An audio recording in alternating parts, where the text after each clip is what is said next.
What's up, Peep Squad? Peep Squad is in the building, baby. Let's get down to the situation. Let's talk about basketball wives. It is going down on Twitter when it comes to basketball wife. We got Jennifer Williams, calling out OG for no reason. What's going on with that situation?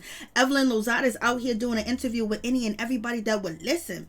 Baby, she's feeling a certain type of way. She's trying to clear her name. She don't want people to think that she's a colorist or a racist because her money comes from the black community. So she's trying to stay up to par and make sure people think that she is not who we see she is on TV. So you guys let me know what you think about that situation. The OG is out here shading, and basically it almost seems like OG is out here shading black people. Is she shading foundational blacks?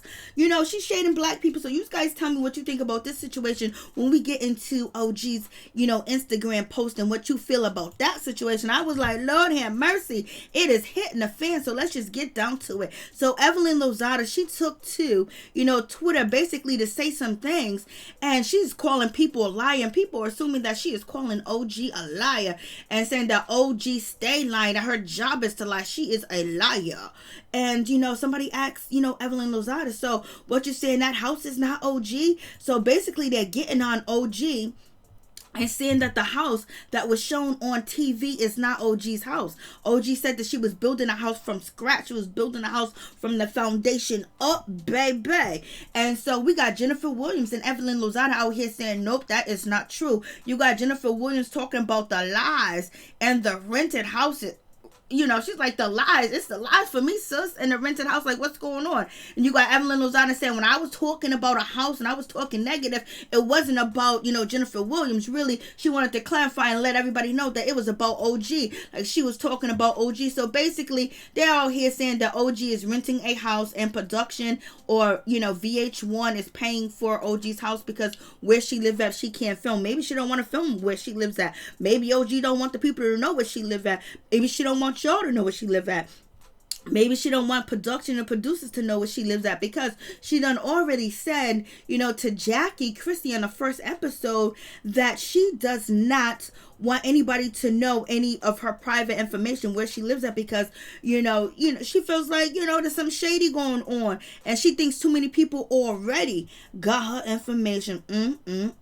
So you guys let me know what you think about that situation. And then Jennifer Williams, why is Jennifer Williams coming for OG? I guess it went down on season 9. I guess it is what it is. It's hard for Jennifer to keep a friend, and it's hard for OG to have someone consistent on the show to be cool with her that don't want to fall in line with Evelyn Lozada and what's her name, Shaunie O'Neal. Jackie Christie is back and forth, but at the end of the day, Jackie is going to reside with the money, with the check, and with the fame, and with the ladies, and that is going to be Shaunie and Evelyn, Malaysia, and Jennifer and Kristen, all of them. So, Jackie's gonna do her little peace part. She's gonna do a little peace here, a little peace there. But if you call her out on it, she's gonna tell you where she's standing. She already told OG she didn't witness nothing. She didn't see nothing. She didn't see no colorism. She didn't see no discrimination. She didn't see no racism. So, but in any event, Jackie Christie is gonna do what Jackie Christie do.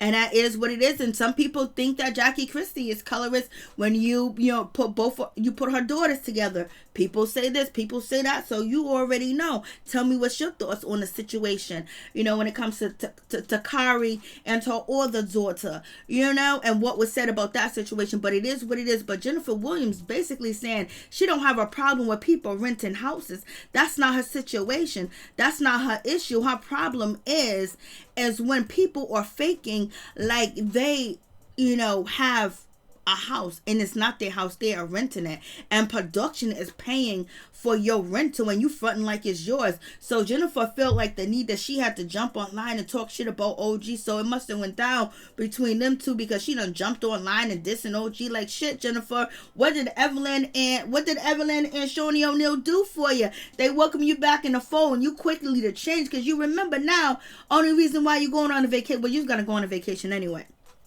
because you're still part of the collective, even though you said disparaging things about them and they don't like you, but they can use you better with them, then they can use you against them. And so I guess they cut that friendship down. I don't know what happened with that situation, but it's like, Lord, what is going on? Like, what is happening? Oh my goodness. I was like, Jennifer, you coming for OG? I thought you guys were cool. I thought it was 100 between y'all, but I guess it's not. You know, Jennifer friends come and go, but she done stayed close to Evelyn Lozada forever and ever, and Shaunie O'Neal, you know. But Jennifer Williams will turn on you quick, fast, in a heartbeat. That's just how she get down. And she can gain something and move on, or she think that you ain't real with her. She would do what she need to do. She don't play around. She don't play no games. And she'll do it right in your face and lie in your face. That's why her and Tammy was having it, you know, going back and forth with the situation. So it is what it is. I was like, Lord, it is going down for real, for real. You know, Jennifer out here clowning OG because OG is renting. I was like, shit, damn.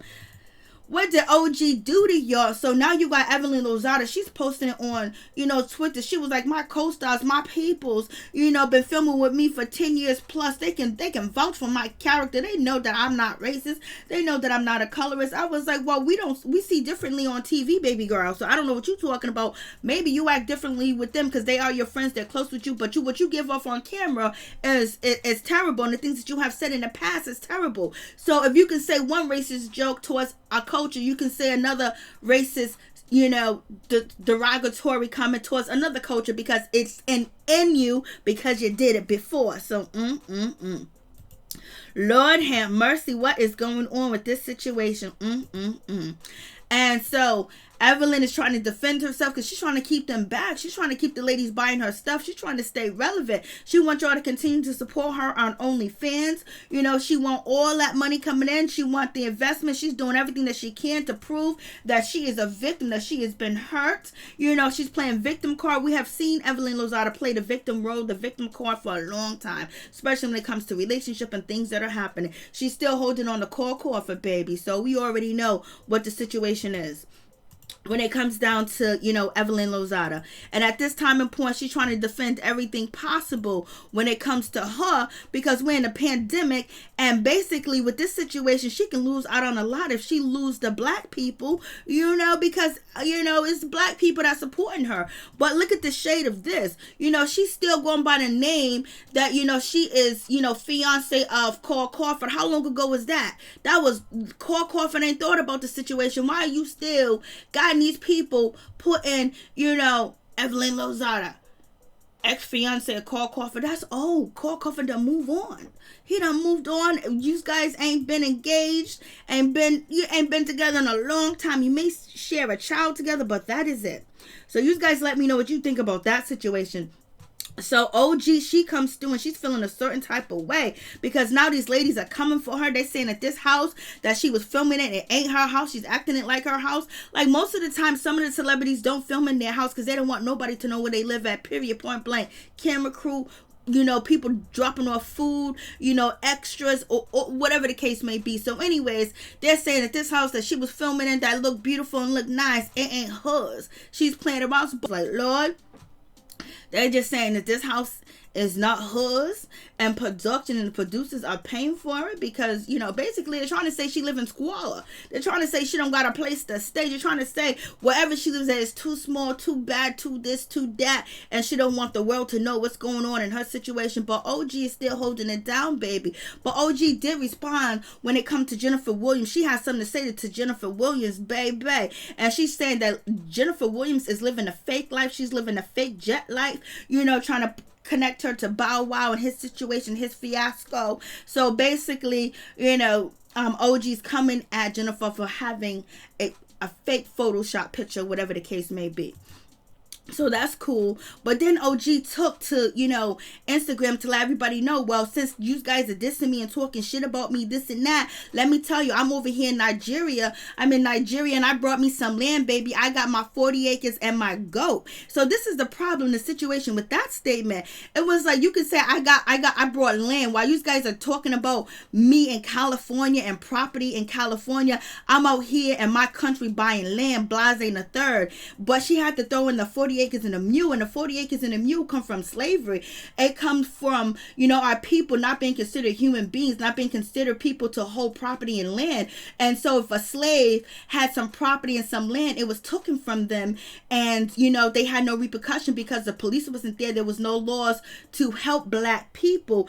And so therefore a lot of black people, a lot of foundational black people did free labor for years and years, got mistreated, got abused, got dogged out, and there was nowhere they can go. There's nowhere they can get any help from. So, it was a promise that black people were supposed to get their 40 acres and their mule and reparations, just like, the Jews got their reparations, the Native Americans got their reparations, the Asians got their reparations from the government, but black people, foundational black, never got their reparations, point blank, period. And so we are still fighting to today to say that we want our reparations in some shape or form. It might not be 40 acres and a mule, but it could be something else. And this was very important to black people that was voting, in the upcoming election when it came to Donald Trump and Biden.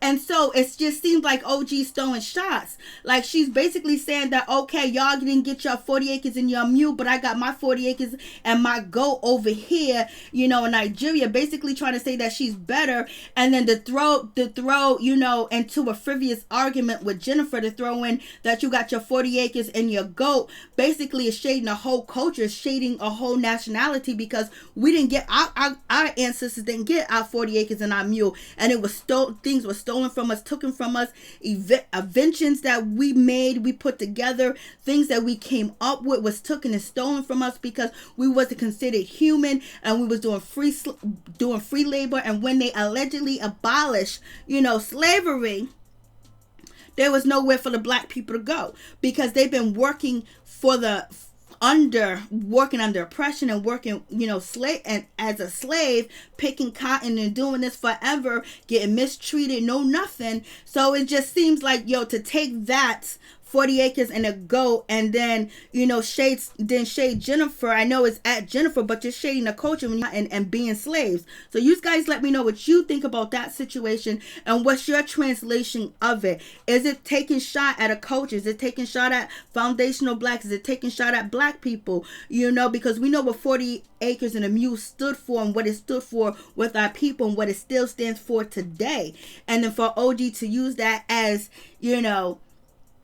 I got my 40 acres and my goat, it sounds shady to me, baby. I gotta point out the shade. I gotta point out when something ain't right. So you guys let me know what you think about this situation. Also, some people were saying that OG didn't understand colorism, but you guys listen to what she said and you tell me what you think. We did discuss this and the Basketball Wives review, but let's get to it. Concern is a lot of the girls denying certain things. For example, to say, oh, there's no colorism, but the reality is this group is guilty of that problem.